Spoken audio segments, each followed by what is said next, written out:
Brenda lived in the suburbs of Portland, Oregon, in a small house with a garden full of lavender and white daisies she had tended for more than 30 years.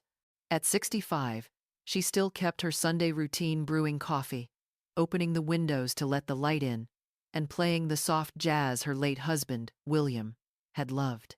That day was her birthday, a day Brenda had tried to forget for years. But this year, for some reason, she wanted to try again. Maybe it was the faint hope that her son, Ethan, would remember. She washed her face with cold water, slipped into her navy polka dot dress, the one she wore when she wanted to feel alive, and drove to the local farmer's market. She bought a few bunches of fresh tulips, ripe peaches, and the ingredients for chicken pot pie, Ethan's favorite meal as a boy. While kneading the dough, Brenda smiled at the memory of a winter day long ago. Ethan, 9 years old, homesick and sad for missing his school baseball game, had eaten 3 slices of her very first chicken pot pie and said, "Mom, this is the best food in the universe." That sentence stayed in her heart like a medal of honor. Today, she set the table carefully. White porcelain plates, shining crystal glasses, and the embroidered napkins her sister, Margaret, had given her on her wedding day. She turned on some soft music as the scent of pie filled the house. The clock moved slowly. 11 o'clock, noon, 1 p.m. No one came. Brenda checked her phone. No texts. No calls. She told herself maybe Ethan and his wife, Lauren, were busy with their 2 kids. Maybe they stopped by Lauren's mother's house first. It was fine, she thought. She waited longer. By 2 p.m., the food had gone cold, the tulips had begun to wilt, and Brenda felt her heart fading with them. Then the phone buzzed. Not a call, a text, 4 cold, cutting words. "We have more important things." She froze, as if someone had pulled the floor out from under her. Brenda sat down, reread the message. Not a mistake, not a joke. Just the truth. She was no longer on the list of important things. She didn't cry. She didn't scream. Only the ticking clock and the hum of the fan filled the silent house. After a while, Brenda stood up and walked to the hallway mirror. The woman staring back, silver hair, blue dress, wasn't a pitiful mother. She was a woman exhausted from only being remembered when convenient. She picked up her phone and typed slowly, "Find someone else to take care of you." Then she pressed send, put the phone in a drawer, closed the curtains, and began cleaning up the meal that never happened.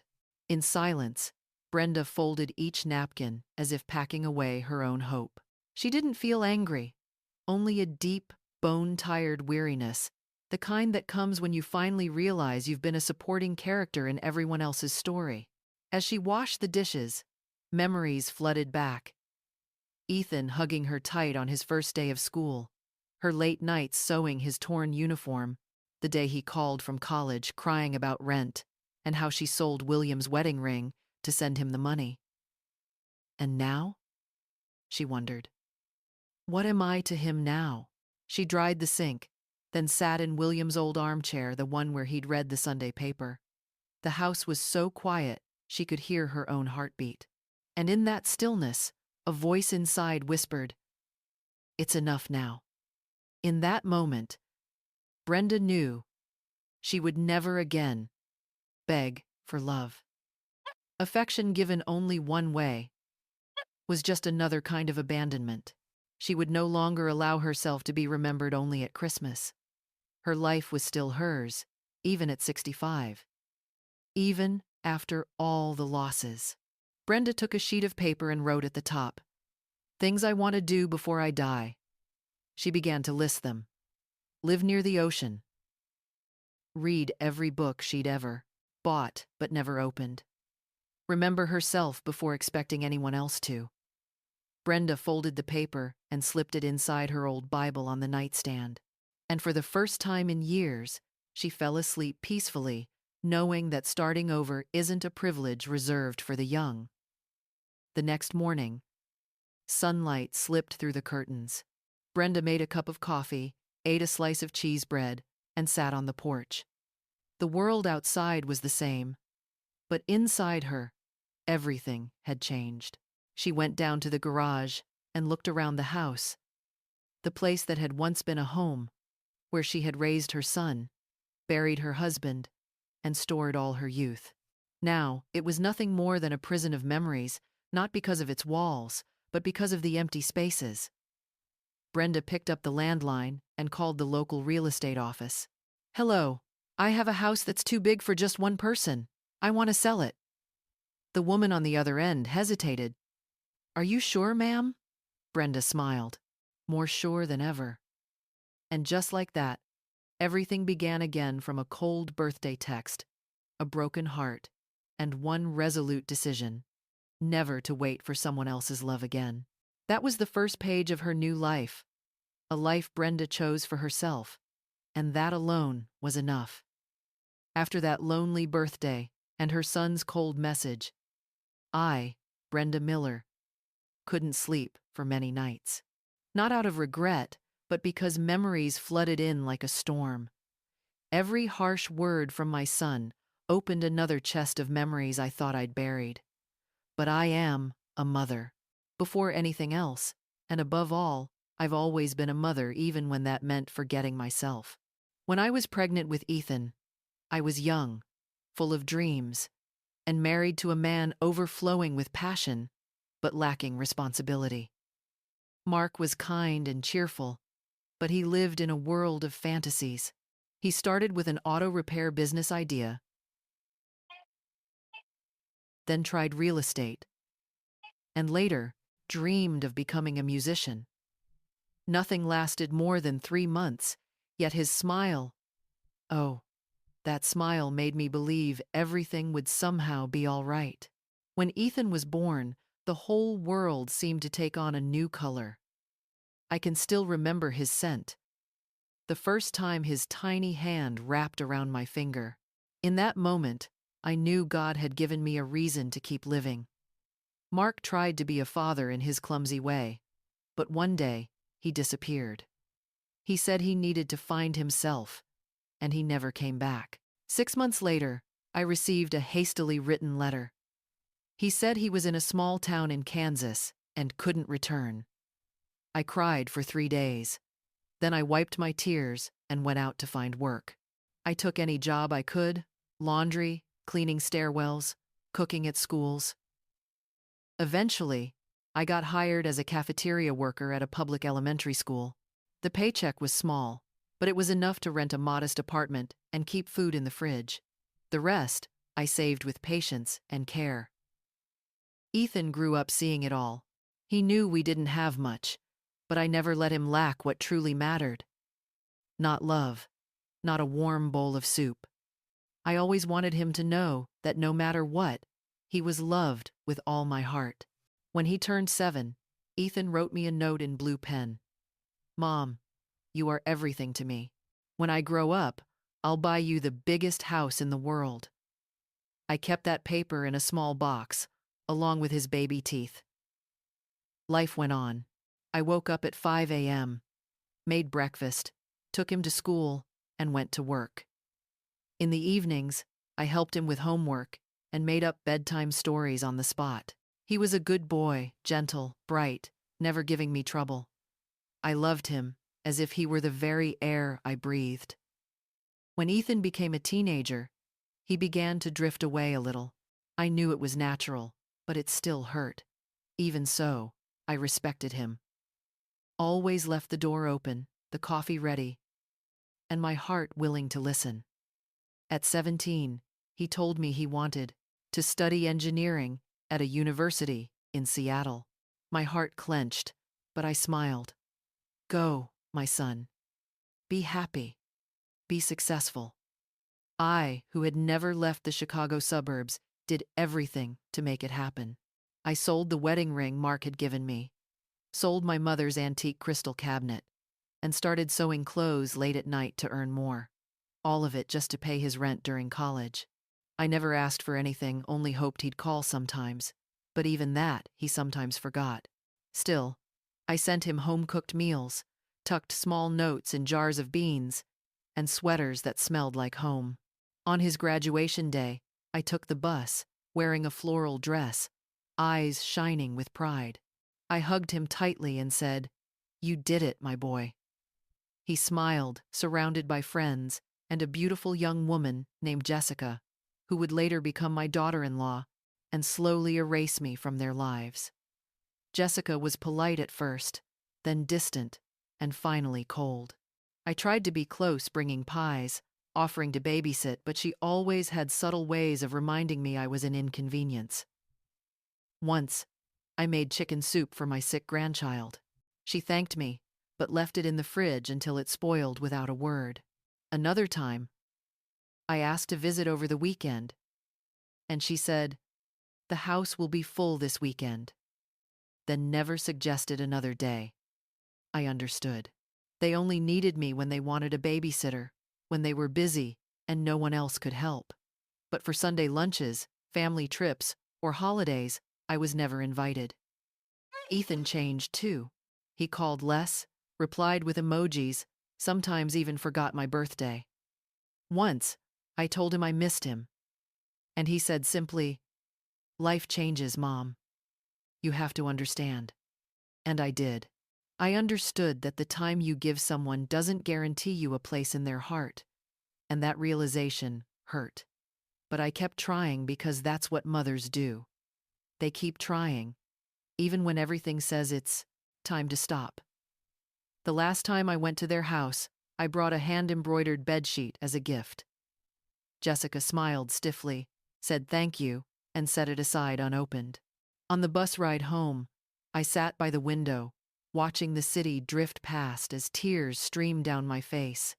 Not out of sadness, but out of shame for still having hope.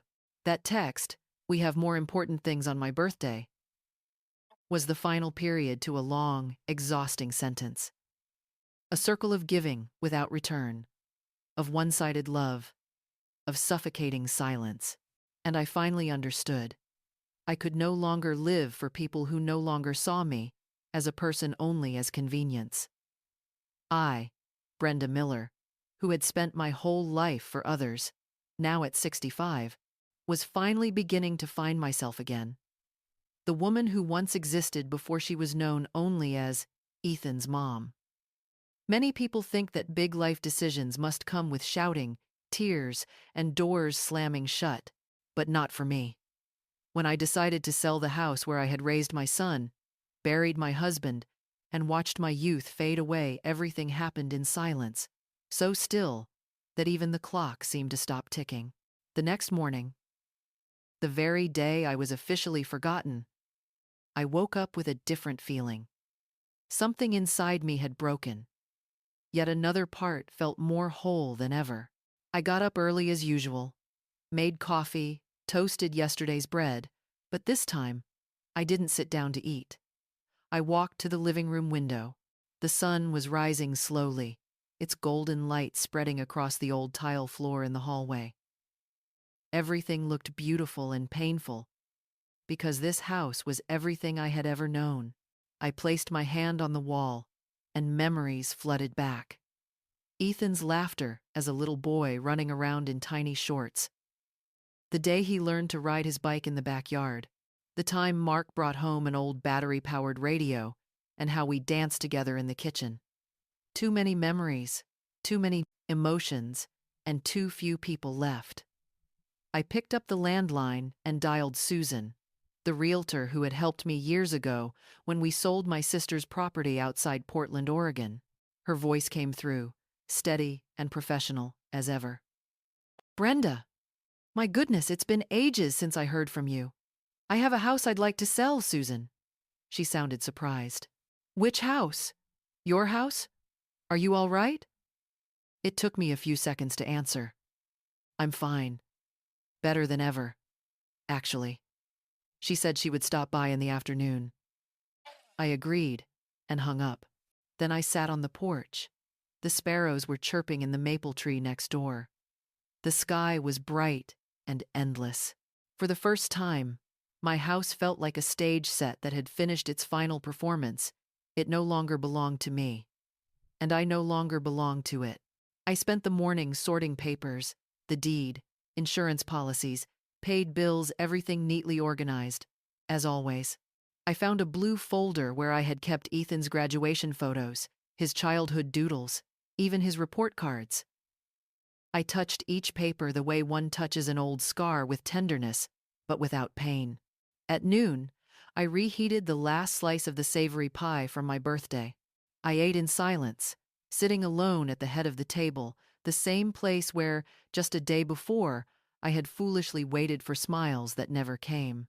By 3 p.m., Susan arrived in a gray blazer, holding her briefcase and wearing a polite, slightly uneasy smile. "Are you sure about this, Brenda?" "Sure," I replied. She walked around the house, taking notes, studying every corner before saying, "This house has a soul." I smiled faintly. "It used to. Now it's just space." She took some photos, measured the rooms, and said that with the current market, it could sell in less than a month. "Do you already have a place to go?" she asked. "Not yet, but I have time and courage." Susan hesitated, then said, "If you'd like, I can connect you with a widow who rents a small place near the ocean. She lives alone, too. She says she's never felt more at peace." I smiled. Maybe that's exactly what I need. After Susan left, I climbed up to the attic, a place I hadn't set foot in for years. The wooden stairs creaked, and the air smelled of time standing still. I opened the window to let the light pour in and began rummaging through forgotten boxes. I found my wedding dress, now yellowed with age. Mark's suit, still faintly scented with mothballs. Ethan's old toys. A stack of letters. And even a cassette tape with our voices recorded on Christmas Day, 1995. I nearly cried when I heard my little boy's voice say, "Merry Christmas, Mom. I love you." I kept only what truly mattered, a small box of letters, a photo of Ethan as a child, and my journal. The rest, I stacked neatly in a corner.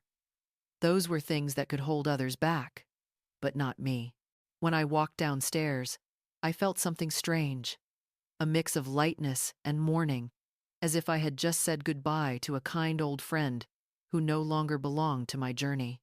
In the days that followed, Susan began bringing potential buyers, young families, newlyweds, even an old man who said he wanted to raise chickens in the backyard. I watched each visit with curiosity, but also with distance, as if I were only a spectator in the story of this house. At the same time, I started giving things away: blankets, silverware, vases. I visited the local nursing home and left behind new towels, bed linens, and some warm sweaters. The caretakers thanked me with tearful eyes. One elderly man said, "You've brought warmth here." I hadn't realized that by emptying a house, I was filling so many hearts. One afternoon, I stopped by Jefferson Elementary School, where I had worked as a cafeteria lady for 22 years. I knocked on the gate, and the new coordinator recognized me. She led me into the kitchen, where a young staff member smiled and said, "Mrs. Brenda, every time we smell cinnamon, we think of you." I smiled and handed them an envelope with some of my savings. Just a little way to say thank you. Then I left before anyone could see me cry. Not long after, the house was officially sold. The buyers were a young couple expecting their first child. I found it beautiful, almost poetic, that new life would begin where mine had come full circle. I signed the papers without a tremor, without a tear, without hesitation. That afternoon, I left an envelope with my neighbor, Mrs. Harris. Inside were the house keys, a small note, and one simple line: "If Ethan comes looking for me, tell him I went to live." I closed the door for the last time. The sound of the lock clicked dryly, sending a shiver down my spine, not from fear, but from freedom. I left without warning, without goodbyes, because those who were never truly present don't deserve the privilege of being missed. Carrying a small suitcase and a heart lighter than it had been in years, I took a taxi toward my new beginning. The car dropped me off on a dirt road by the coast, lined with tall, old trees and the distant sound of ocean waves. I had never been here before, but the moment I stepped out and breathed in that salty, crisp air, I knew this place had been waiting for me all along. The house was small, one story, with pale blue wooden shutters and a slightly crooked iron fence. It was simple, but it had a soul, and most importantly, it had no past. It was a blank page, and for the first time, the one holding the pen was me. The woman who greeted me was Mrs. Eleanor, my new neighbor, a gentle widow with a sweet smile. She told me that afternoons here were peaceful. The bread man passed by at 5:30, and the morning birds made the best alarm clock in the world. We liked each other instantly. She offered me honey lemon tea, and I accepted. I sat on a wicker chair, watching the sky turn orange. In that moment, I understood what peace felt like. But peace always comes at a price. For me, that price was 51 missed calls. On the third day after leaving, I decided to turn my phone back on. I had kept it off all that time, knowing that the moment the screen lit up, the old world would try to pull me back. When I powered it on, the phone buzzed non-stop, as if begging for attention. Dozens of calls from Ethan, along with texts, voice messages, even videos. I started reading. Mom, what's going on? Why did you sell the house? Why didn't you tell us? Are you out of your mind? Where's your sense of responsibility? I read every word calmly, without anger, without haste, without replying. It wasn't concern. It was fear of losing control. In one message, Ethan wrote, "That house is part of our family's history." I laughed softly to myself. History? That house was just the last thing of mine he still assumed was there for his use.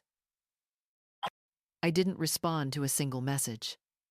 I simply switched to silent mode and went for a walk on the beach. I walked barefoot on the sand, letting the cold water of the Pacific touch my feet. And for the first time in years, I was simply Brenda, not Mom, not a babysitter, not the troublesome old lady. Just me, a woman who had been forgotten. The next day, I had an unexpected visitor. Mrs. Eleanor knocked on the door, holding a white envelope. "Something came for you," she said. "The mail carrier stopped by early today." I opened it, a handwritten letter. I recognized the handwriting instantly. Ethan. "Mom, I don't understand what happened. You disappeared, sold the house, and left a message for the neighbor as if we meant nothing. I'm hurt and confused, but I want to understand. Please, Mom, answer me. Can we talk? I don't want to lose. If you like this." I read it again and again. I was moved, but not weak, because this letter had come too late. It was the kind of letter I had longed to receive on forgotten birthdays, on days when I was treated like a standby caretaker, on all those times I had said, "Call me when you can," and was met with silence. His absence had grown slowly, like mold creeping across an old wall. And now, he wanted to scrub it clean all at once? Life doesn't work that way. Time passed, and my new life slowly took shape. I made friends with a group of older women who met every Saturday to paint. I joined an embroidery class, signed up as a volunteer at the town library. I took better care of myself: morning walks, long sun baths, lavender oil on my feet before bed. Small things, but they had a magical way of healing. Ethan kept sending messages, sometimes gentle, sometimes harsh. At times it was, "Mom, please forgive me." Other times, "You shouldn't have done that to us." Because sometimes silence is the only answer that teaches others anything. Until one day, a different message made me stop. It was from Arthur, my 12-year-old grandson. "Hi, Grandma. I miss you. Dad's angry, but I just wanted to know if you're okay." I replied almost immediately, "I'm fine, sweetheart. Very fine. I'm taking care of myself and always thinking of you with love." Then I added, "One day, if you'd like to visit, I'll show you how beautiful the ocean is here." That was the only message I sent. Because sometimes children may forget, but grandchildren still have time to learn the meaning of love before life makes them cold. A month later, while watering my plants on the porch, I heard a car stop in front of the house. Ethan stepped out, his face tense, dark circles under his eyes, his shirt wrinkled. He looked around, saw me, and froze for a few seconds. "Mom," he said. I nodded, saying nothing. "I need to see you. I need to look you in the eyes to understand." I motioned for him to come in. We sat on the porch. I handed him a glass of water. He looked older, or maybe it was just the weight of guilt. "Why did you do this?" he asked directly. I took a deep breath. "Because I'm tired, Ethan. Tired of waiting to be seen. Tired of always being available. Tired of hearing the words, 'There are more important things than you.'" He lowered his head. "That house was all that was left of our family's history." "No, my dear," I said softly but firmly. "Our history doesn't live within those walls. It lives in the spaces and silences you left behind in the times I called and you said, 'Now's not a good time,' in the days you forgot, in the invitations that never came." For the first time in years, I saw my son's tears. "Forgive me, Mom." I looked at him gentle, but firm. "I forgive you, Ethan. But now I have to live the rest of my life in my own way, without resentment, without letting memories hurt. Can I come visit you?" "Of course. But come as someone respectful, not as someone trying to reclaim possession." He nodded, stayed for a while, then left no promises, no commitments. After that, his messages became softer, sometimes just a picture of the kids, a short greeting, and that was enough. I no longer hoped for perfect reunions or dramatic reconciliations like in the movies. All I wanted was for things to come truthfully. And here I am, in my little house by the ocean, living a life that finally belongs only to me. Maybe I've lost the image of the perfect mother that others imposed on me, but I've found something far greater, the place of a whole woman, brave enough to remember herself. There's something no one teaches you. Silence, after freedom, doesn't hurt anymore. It fills, soothes, and washes away the noise you once carried, without even realizing it. After that conversation with Ethan, there was no miraculous reconciliation, and that was fine. There was no more anger either, only quiet acceptance that time had moved on, and that the mother he once knew stayed behind in that old house, waiting for a presence that never came. The woman living by the sea today is someone else older, yes, but fuller, freer. My name is Brenda Miller, and now, beyond being a mother, I am a person. And that, in itself, is enough. In the first days after Ethan's visit, I lived in peace, mixed with reflection. I thought about him, about my grandchildren, about the years I spent trying to please everyone else. But instead of pain, those thoughts came lightly, like a soft breeze, because I no longer wished to return to the place I had left. I no longer wanted to be seen as the woman who's always available, the family's rescuer. I had left that role behind. Now I fill my days with the things I once never allowed myself to do. Waking up early, walking along the Oregon coast, eating fresh fruit, reading the morning paper slowly. I grew close to Mrs. Eleanor, my neighbor, who introduced me to a small book club in our seaside town. We meet every Wednesday, bringing books, pastries, and stories from our lives. Many in the group share a past like mine, distant children, late husbands, decades of quiet. We share, sometimes cry, sometimes laugh, but most importantly, we listen. For the first time, I feel like I belong not because I try, but because I'm accepted just as I am. One day, during our meeting, Margaret, the kindest woman in the group, brought me a blank canvas and a box of paints. She said, "Go ahead and paint, Brenda, even if you think you can't paint what you feel." At first, I was afraid. I'd never painted anything except walls, but I agreed to try. That afternoon, I sat on my porch, the canvas resting on my lap. The ocean hummed in the popper distance, and the sky turned golden as the sun began to set. I started with random strokes, then a line, then another. Before I knew it, I had painted a small house among trees, and a woman standing with her back turned, looking toward the sea. I burst into tears, not because the painting was beautiful, but because, for the first time, I saw myself in it. Free, alive, complete. That painting now hangs in my living room. Whenever someone visits and asks, "Who painted this?" I smile and say, "I did." Contact with Ethan gradually became less frequent. No demands, no reproaches.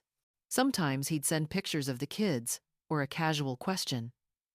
He never mentioned the house again, nor the fact that I had sold it, and that, to me, was a relief. One day, I received a message from Jessica, my daughter-in-law. Short, polite. "Arthur keeps asking about you. Could we visit during the holidays?" I took a deep breath before replying. It wasn't easy, but it was possible. Of course, it's a small house, but there's always room for those who come with a sincere heart. They came. At first, it was a bit awkward. The kids ran around the little yard, asking me about sea crabs and wild daisies, filling my heart with both strangeness and warmth. Jessica kept her distance, but she was polite. I didn't apologize, nor did I ask for one. I simply made apple juice and baked pumpkin bread just like I used to. That evening, Arthur came to me and asked. I knelt down, looked him in the eyes, and said, "Because sometimes, Arthur, we have to leave the place where we no longer see ourselves to find one where we can bloom." He didn't fully understand, but he nodded and hugged me tightly. "I like you here, Grandma. You look happy." I smiled. "I really am, sweetheart." Later, they returned to the city peacefully, without drama. I stayed behind, my heart calm. I don't know if they'll ever come back, and I don't make myself wait. I've learned that love only exists when it doesn't make you disappear. Otherwise, it's just demand disguised as affection. I don't owe anyone anymore. Not my son, not even myself. Last week, I joined the small art fair in the village. I displayed a few of my paintings, sold 2 of them, and received many kind words. A young man said, "You have the soul of an artist." I almost replied, "No, I just have the soul of a woman. After a lifetime of trying to please everyone else, I've finally chosen simply to exist. My life is simple now. I tend to my plants, paint, read, take walks, and write letters I may never send. And I pray, not for reunion, but for peace. If one day Ethan comes to find me, I'll still be here. But now, he'll meet a woman who no longer accepts the scraps of someone's presence. He'll meet a mother who loves herself enough not to live as someone else's shadow anymore. And the most beautiful thing is the pain has left, but the love remains. Because true love is acceptance, and sometimes love is having the courage to stop and choose yourself. I've realized that belonging to yourself is the most important thing, and that's what I want to leave behind after everything.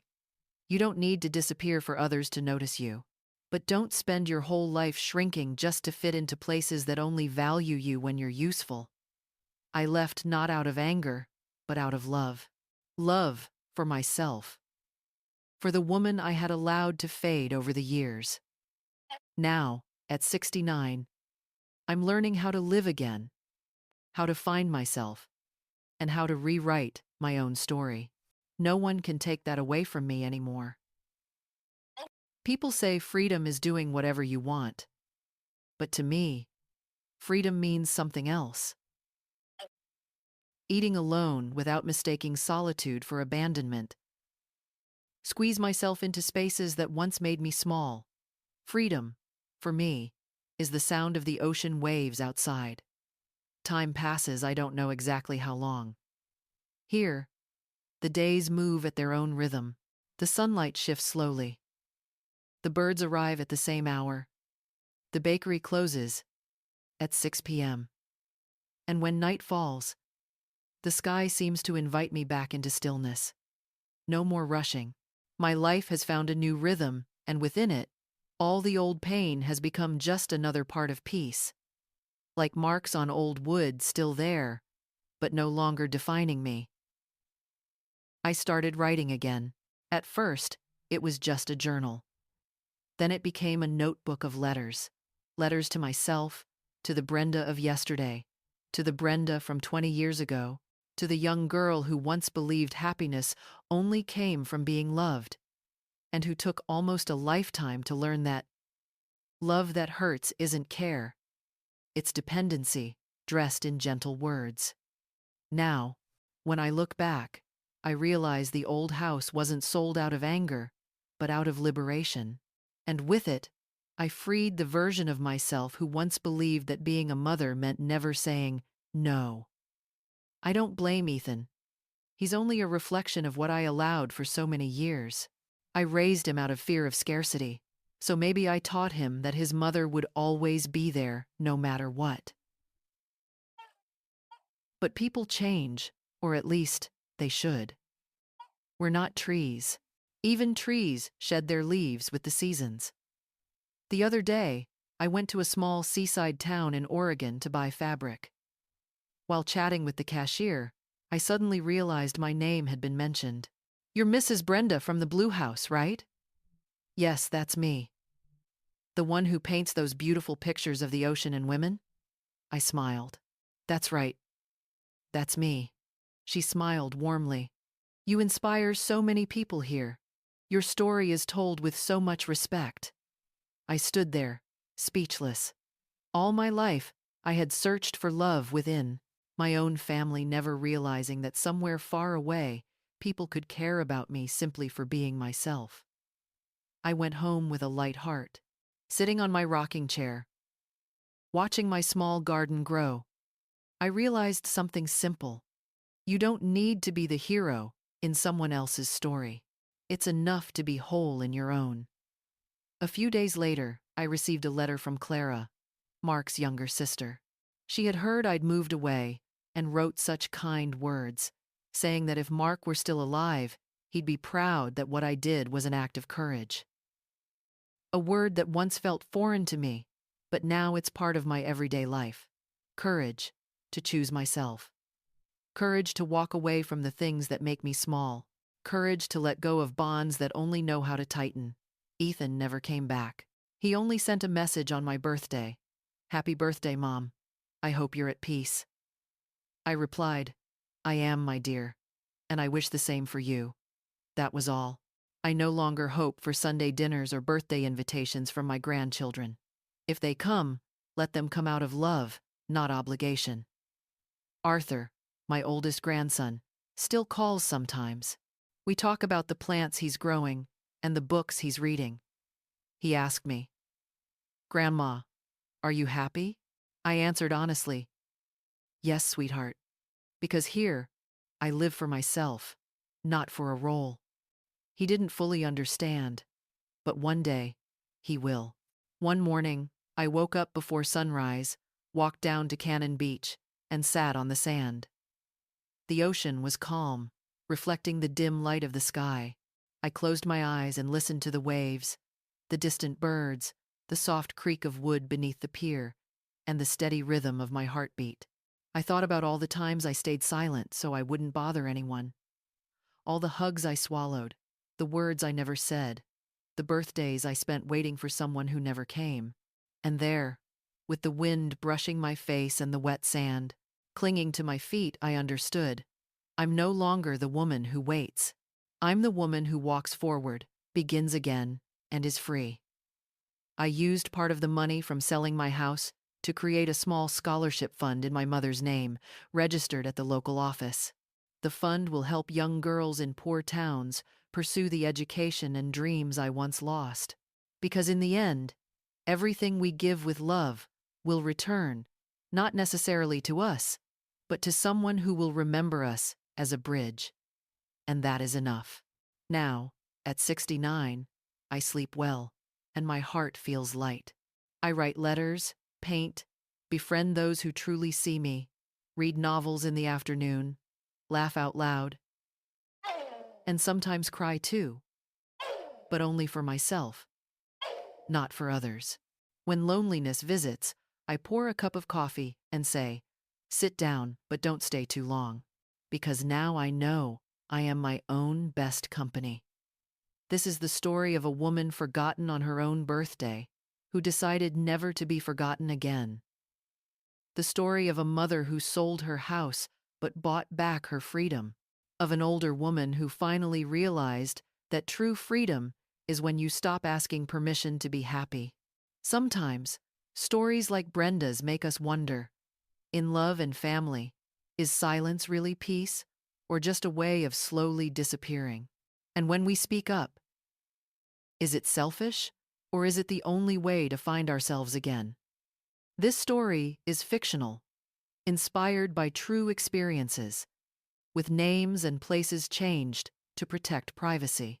But the emotions within the loneliness, the courage, and the faith in a new beginning are as real as ever. Brenda chose to stand up, to say enough to the years of being unseen. And perhaps that's the message for all of us. God never abandons those who honor their own souls. If you've ever touched the same pain or strength that Brenda did, let this story remind you every beginning is blessed by God. Please stay to watch two of our favorite stories at the Disgraded end of this video.